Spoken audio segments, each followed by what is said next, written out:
I couldn't present about accessibility without trying to make our session more accessible. We have people here from so many different countries and we're speaking different languages. So hopefully having a text version of this session will be of use to you. At the end of it, you can also download the full transcript. So I do promise you, you'll get really good information on accessibility interspersed with really bad jokes. And then the question and answers. Let's hope for more information than jokes. But hey, accessibility is a journey. And one of the big challenges you get is that people simply just don't know what digital accessibility is. People think digital accessibility, they think ramps. Okay? They think physical disabilities. But they often don't think about the digital accessibility of content, of slides.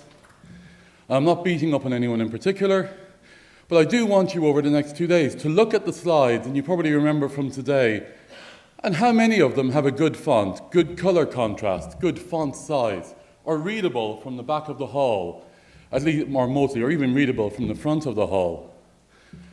And this is something that us as leaders in education need to lead on. And this one slide isn't really for you to be able to read. It is a little smaller than I normally do. But we pitch accessibility not just as a legal requirement, which it is. But no one wants to get sued. Or in Ireland, when I talk to companies, I go, so which director is going to jail? Because under the EAA, in Ireland, a director of a company can not only be fined, but jailed for a breach of the EAA, the European Accessibility Act. So, and other countries are following with stiff penalties. So no one wants to get sued. Let's leave law aside. But also it's a moral thing, and it's a technical thing, but actually it's mainly about content and doing it better. So we aggregate, when we assess it with our toolkit, we aggregate all of the results in these 6 areas. We also then, with our cube, which is an instructional aid, 6 sides, 3 tips for each. So this, in itself, is a training competency framework and even a training course on a cardboard box, which can sit on your desk and remind you what you should be doing every day. This presentation is to explain what these 18 things are, and then give you access to a site where you can assess yourself where you are on that journey. Where are you with these 18 competencies or skills for accessibility? So, if you want to put up your hand or say something for questions, whatever, later, that's fine. But you can also email me at gavin@brickfield.ie, and I'll put up that details afterwards. Or come down to our stand.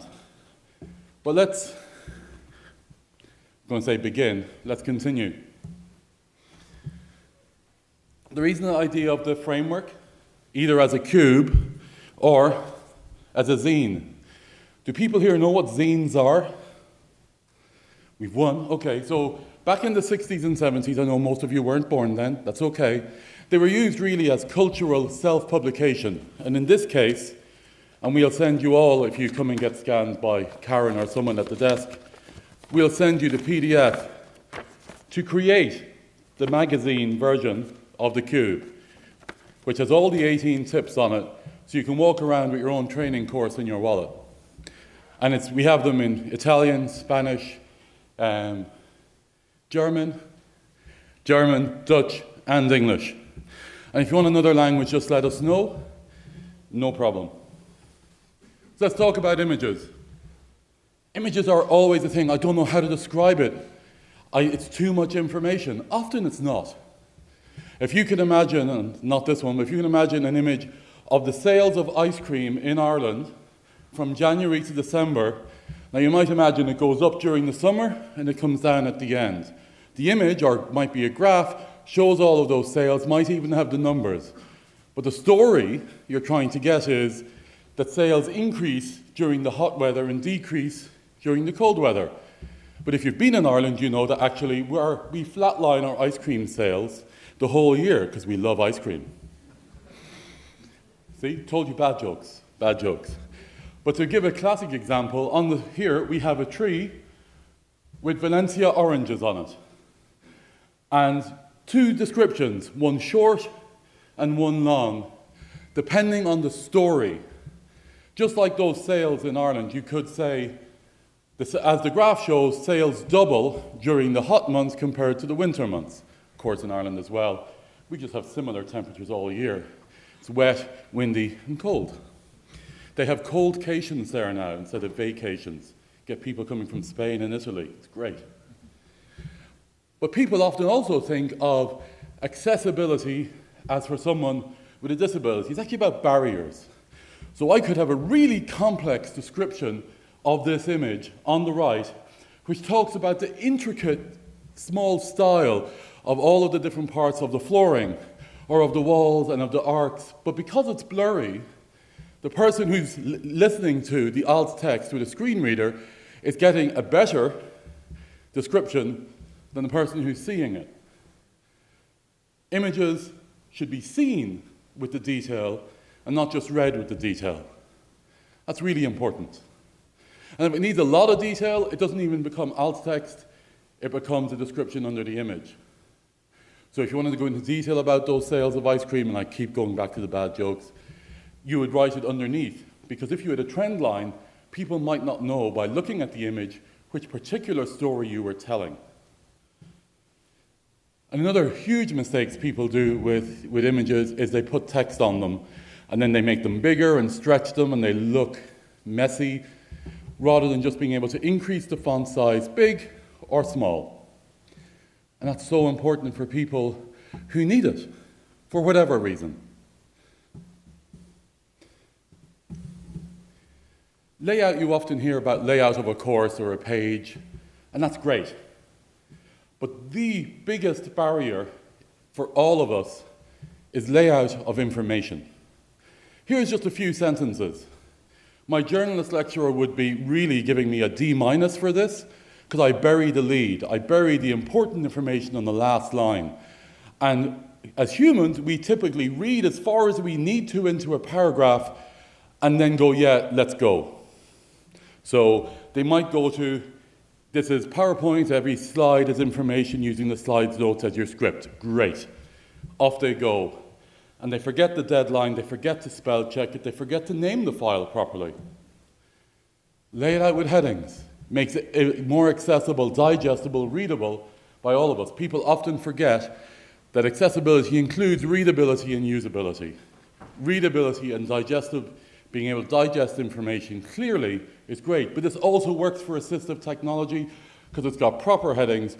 So if they want to go to the important information, which includes the deadline, then they can just jump to the important information.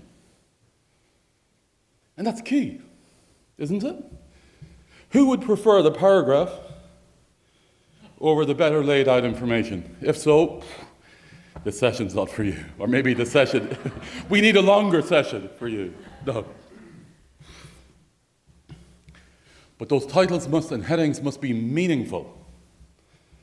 I've seen on course pages where people are putting content which you shouldn't do. It's naughty. No. But they should be unique names and meaningful, so when they're read by themselves, you know what they mean. It's like links and other things. Because when someone's using a screen reader and they pull up the list of headings on a page, which is one of the ways they navigate, if the heading doesn't actually give all the information, that's a problem.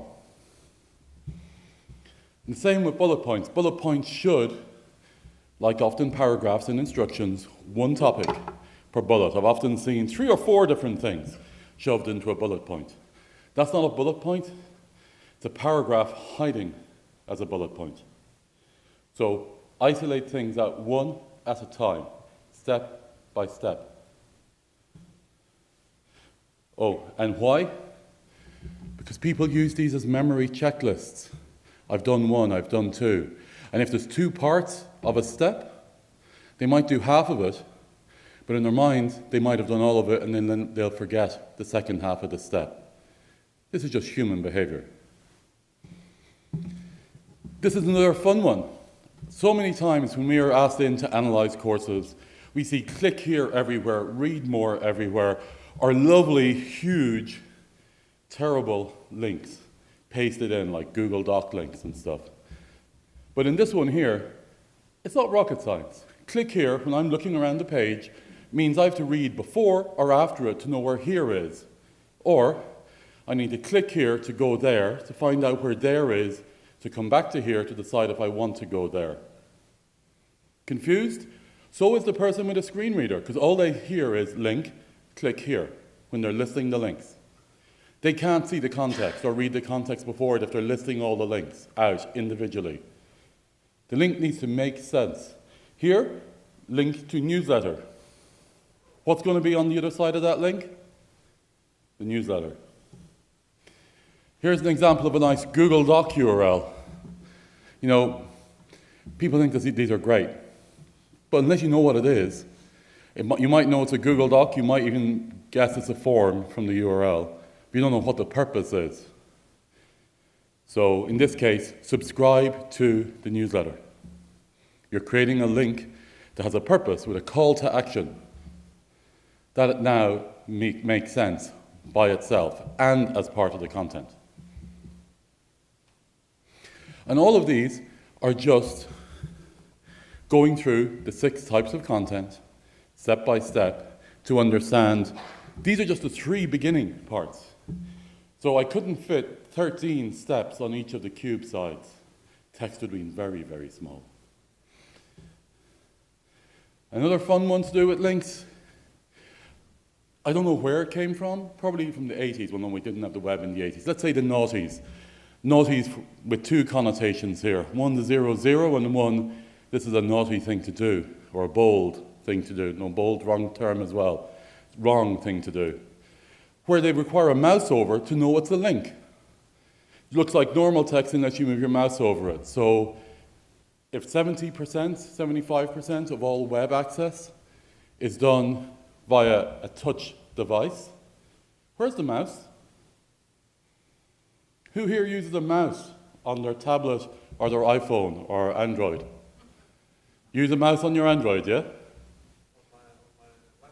Laptop, no, I said touch device, like tablet or phones. Anyone? So how can there be a mouse over? So it should always be, as a rule, 2 things, like underline it and give it a color, and all of them are the same color, or maybe make it emphasized with a bold or strong tag. But it should look like a link. And often designers go, but it looks ugly. It's literally a call to action to do something. Shouldn't hide. People shouldn't have to figure out what is a link and what is not a link. And closed captions. So what I'm using earlier, just to make sure it's still working. Seems to be, is it? Okay. So that's a prototype of one of the products that we're going to roll out later in the year. But it's just a simple, basic requirement. Because you might not be able to hear me at the back of the room, or my accent might be too hard for you to hear, or there might be too much noise and bustle going on in the actual room. So it's a bare minimum to have captions, or in this case, a transcript. And it's even a better bonus to be able to download it afterwards, which you can. Not that you want all of my jokes, so please edit them out. And in this case, here I have an image with captions. The key thing about captions is they should be closed. What does that mean? Not there by default, but available if somebody wants them. So you can turn them on. And when you have that closed caption option, you can then create a Spanish version, an Irish version, German version, and even if the audio is in a different language, you can have the captions in other languages to make it more accessible across multiple countries and so on, your different cohorts of students. But captions are not an alternative text format for a video. They're the real-time version of the audio, or what's the description, the audio description of the video. If you have a video, how would you allow a student to annotate it? Like to go, this is a really important bit of information that I don't want to scribble on their monitor on a YouTube video. So having a full text version, a transcript that they can download and they can add in their extra information, underline, bold, add in links, basically like if it was a face-to-face session, it would be a takeaway, sort of handed out notes. Videos and things like that need that as well. So a transcript is as important as captions. Captions during it, transcript as the takeaway. Because have you ever tried printing a video? Oh, come on, that was a good joke. Yeah. Thank you. They weren't all going to be bad, but that one is ludicrous to think. So if you want to print out your learning resource, and if all your learning resources are cool videos, create a transcript. Use the captions, and there's loads of tools there to turn them into transcripts. And autoplay. I remember looking at a course for a client a few years back, 7 videos on the course page, naughty, naughty, and they all turned on playing about 1 second out of sync. It was like, welcome to the, welcome to the, welcome to the, welcome to the, welcome to the, welcome to the. What? Autoplay is no. Agency is everything, and I don't mean the travel agency, I mean student agency. Give the learner control of their own device. Let them decide if they want to play the video, want to have the audio on. Give them the controls. Never take control of the person's own device. People don't like that. Surprise, surprise. And tables. Oh, I love tables. And in this case, this is a pretty bad table. It's an example with multiple columns, but on top there, column 2 and 3, they've merged a cell and put a table inside it. It's called a nested table. Now, I must admit, nested tables sound like a great idea, putting extra information, but they're not very accessible. Even merged cells are not as accessible and as easy to navigate as a table if you're using it for data. And nested tables should be used, but never in web content. If anyone's heard my bad joke, do you want to finish it? Where should nested tables be? In the sitting room. See? Second good joke. I'm only allowed 3 good jokes a session, by the way. So, nested tables. Good for sitting room, bad for web content. Another one is, let's be honest, Moodle's default tables.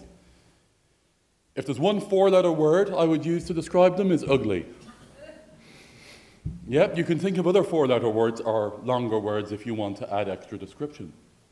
And it's because of a lack of style. So, and one of that also then becomes for headers. So if you designate the top row of a table as a header, guess what? It should look like a header. And it just takes a bit of CSS put into your theme or your Moodle site to make all your tables sing, apart from the ones in the sitting room. Singing tables in the sitting room, well, that's just weird. But here, this is easy to do. It's like 20 lines of CSS thrown into your theme, and all the tables that have been created will suddenly look a lot better. And it's a really good thing to do. But you don't have to. But if you want to, you can put your hand up or email me later and let us know. How many here actually have styled their tables to look better than ugly in their Moodle site? Not many. Oh, now that's naughty. Well, you all have homework. Go on, CSS, good-looking CSS for a table, drop it into ChatGPT or Claude, get the CSS and put it in Moodle. And this whole thing about people using tables to lay out a course, it's before they learned how to do web design. Often some of those people have never learned how to do web design, or they'd have swapped to using divs and grid layouts and so on, which is fine. But tables are not for laying out a page, because when people navigate into them with screen readers, it declares them as a table. And what I mean is, it goes like row 1, cell 2, or that kind of thing. And that's why headers are important. So it might go in this one here, company, because that's the column. So company column, or contact, or country, rather than column 1, column 2, column 3. So that's why it's important. For screen readers, they're actually used. So use it for data and make them pretty, promise me. But don't use them for layout for a page. This poor paragraph, it screams just to get out of my presentations. But plain language is really important. You want to have something as decomplicated as possible. Because often we do use terminology that courses need, so explain it. But by default, dumb down your language to the lowest level you possibly can to make it simpler for everyone to understand. More short sentences, simpler language. You will get sort of identified as someone who is using ChatGPT, probably. I mean, unfortunately, my actual written text always comes up as being AI generated, whether I've used AI or not, because it's actually just the way I talk. But I talk weird. I walked around as a kid with a dinosaur in my hand. Now, I didn't really have a dinosaur, but it's what my mother called a thesaurus, which is all of the different other words that have a similar meaning. So yeah, strange childhood. Well, it was between a thesaurus and a dictionary. I preferred the dinosaur. Another one is capitals overuse. Now, when you look at this sentence case against capitals, slower for everyone to read, depending 10, 15%, but incredibly difficult for people with dyslexia and a few other disabilities. And why? Because all of the words have become rectangles. And they memorize often words by their shape, not by the spelling that the rest of us do. 10% of the world is dyslexic. 40% of self-made millionaires are dyslexic. So if you want more self-made millionaires coming from your course, sentence case, please. So, colours, another lovely thing. We all like a bit of colour in our lives. Although I'm more a Morrissey thing, not politics, but colours. Morrissey and Henry T. Ford. So all about black and colour. So I'll bring in two analogies. Morrissey was where I wear black on the outside, because black's how I feel on the inside. Well, apart from our logo, I like a bit of colour, as I said. Or Henry T. Ford was, you can have any colour as long as you want, as long as it's black. But for people who have colour blindness, and about 1 in 10 to 1 in 11 men have colour blindness, but women are superhumans because only 1 in 200 women are colour blind. So you need to think about making sure that colour is not the only thing being used to have meaning, and also that colours work, and you can do various online emulations to check the different types of colour blindness. An interesting thing that was told to me by that journalism lecturer back, it's 28 years ago. Ouch. He went, if it doesn't survive printing to black and white, then you're missing something. How many here, again, if you want, you can email me afterwards or put up your hand or shout. How many here actually print in colour all of the time? No one. So when it's printed in black and white, it should stand out. So if you want to emphasize words, use a strong and underline, inverted commas around it. Something that's not just colour. Use colour as well, but think about how you use colour. Because if we look at this one here, where you have red and the green, or the blue and the purple, for someone who's red colourblind, the red and green can look a bit olivey, and the blue and purple. And of course, it depends on which shade, etc. But I'm trying to make a point. So if you were trying to differentiate those with two different colours, well, that's a 0 out of 100. I'm tough on marking. But another part of that's colour contrast. And this fits back into the comment about slides. I want you to look at people's slides and constructively analyse or assess how accessible they are. And your own slides and your own courses, how you create content. Pure black and white's never really a good thing. So you want to have a good colour contrast, but not something that just jumps up and scares you. I remember one of the very first courses that we analysed had pink on green. So that was a little bit weird. So, you can self-register on this site. It's called compass.test. It's using one of our tools called Compass Plus, which is a self-assessment piece. So you're going to have time now to go and answer 18 questions in that framework. You don't have to do it as well. You can just come down here and confess. We'll hold a confessional over here on the left. Sorry, I was brought up a Catholic. I feel free in being as interesting as possible with the use of it. But if you want to come and share your stories, I'll listen. And I promise not to record them, but the transcript will catch it. So, but yeah, you can do this now or you can do it later. Okay? But before you do it, we can do a bit of a Q&A at this stage, because this is something that you'll want to maybe spend 1 or 2 minutes on for each of the 18 questions. Or as a friend of mine did, just randomly click on something till he got to the end to see what the feedback was. And it was a bit random. So, okay. Anyone got any questions, thoughts, comments, but no critique on the jokes, please? Because, as was told to me when I was young, Gavin, you need to learn to laugh at yourself because everybody else is. Here, there's a microphone behind you. Yeah. Nice presentation, Kevin. Is that on loud? Yeah. Okay. Nice presentation, Gavin. I think there is one thing that come out when you talk about tables. The problem with tables is that it is more than a content. It's some sort of a user interface for handling purposes. That's why table rule everything which is a form. Okay. Okay, so the fact of how the table is made is not only made by the content, is made also by the way you want the people to read. Yeah, but you can do that with grids, you can do that with Bootstrap. And if anyone wasn't able to hear that, of course the captions were also capturing it. The one good thing about using a MacBook for this, it really likes picking up audio around it. So no bad talking the presentation near the back. But yeah, I think tables is a key thing, but you can make that layout differently.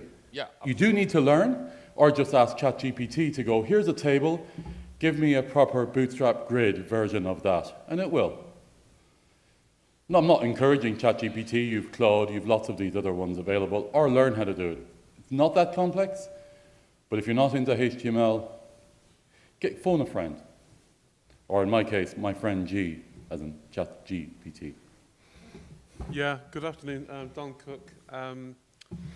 Gavin, with the advent of AI, which seems to be everywhere, and the knowledge that so many of these disabilities and challenges are unstated and difficult to diagnose, do you feel that there's going to be some movement in the market so that the online content endeavour of students, as well as teaching them and learning them, it can be helping to diagnose some of those challenging ailments?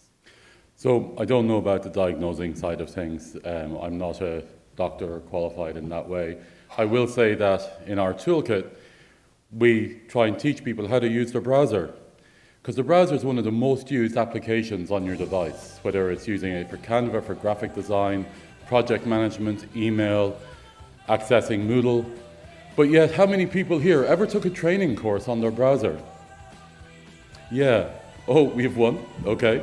So we help teach the students how to actually use their browser, because that's a really important tool, especially if they're using it a lot, so they can gain control of it. But I don't think AI is still on a journey. I don't think it would be necessarily used for diagnosing something like disabilities in that way. Maybe, but I'm not a doctor, so I don't know. But interesting question.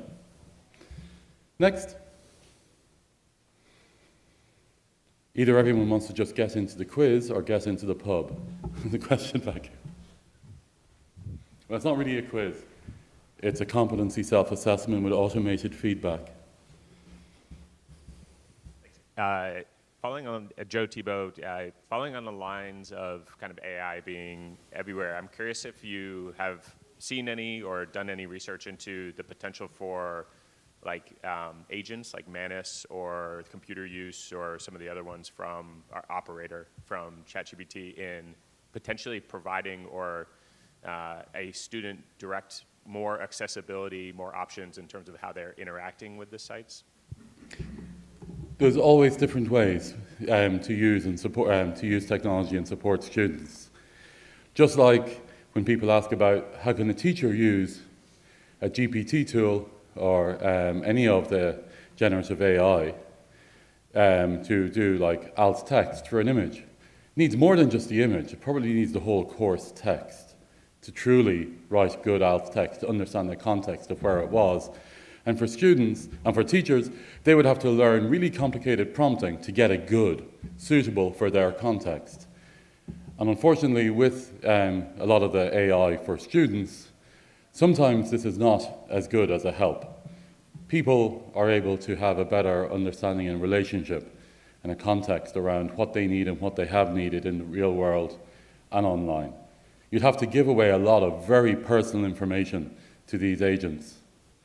And in general, I mean, I just registered 2 of my books for the mass lawsuit against Claude, who's basically downloaded lots of pirated books. A lot of AI has got their data from places which maybe they shouldn't have. So I wouldn't necessarily trust any of the AI systems completely, unless they're built on your own data. And I do think there is space for that, but I'm not so sure. I wouldn't trust AI to be supporting a student directly, not on accessibility or emotional or learning outcomes like that.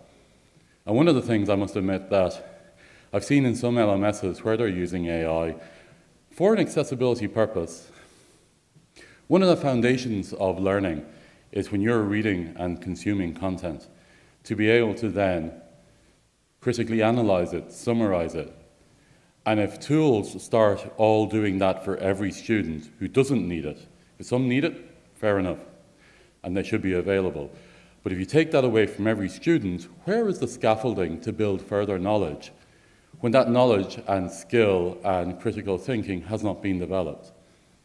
So that's one of the things I worry about AI and LMSs, that it might sometimes be used to actually undermine the learning process and not actually support it. I'm not anti-AI. I use AI every day, multiple different systems. We also do some AI presentations at conferences. We're doing one for an Open LMS conference on AI next week. So, yeah, it's a difficult area, and it's evolving.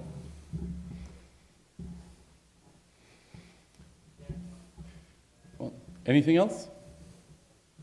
One at the back? The very back up the top right. Yeah?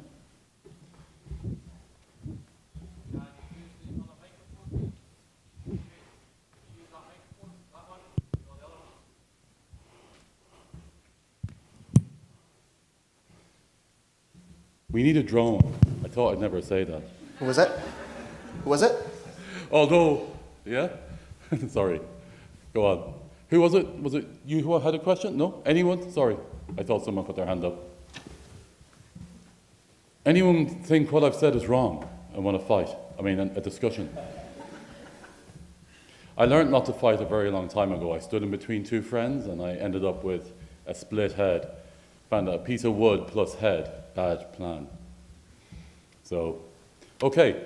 So use Compass if you'd like to go through and self-assess now. If not, come down to our stand, chat to us, or see us in the drinks and the continuation of the moot later this evening. It's up to you. And if you do want one of our cubes, you can come down here, I have a few, or come to our stand, or you can get them on our website. But if you do, let us scan you on our stand over the next 2 days. We'll send you out the PDF for the zine, so you can download and print them yourself. So I'll say thank you and let you get on with the self-assessment or run to the pub, whichever you want to do.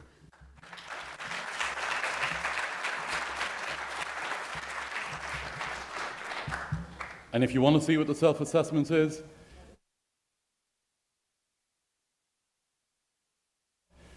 this is the feedback that you get from it, where it shows you how you're doing on all of the 6 domains, and then it gives you immediate feedback and suggestions of where to go to learn more for every single question that you answer, every skill, further reading. So it's a self-assessment learning journey.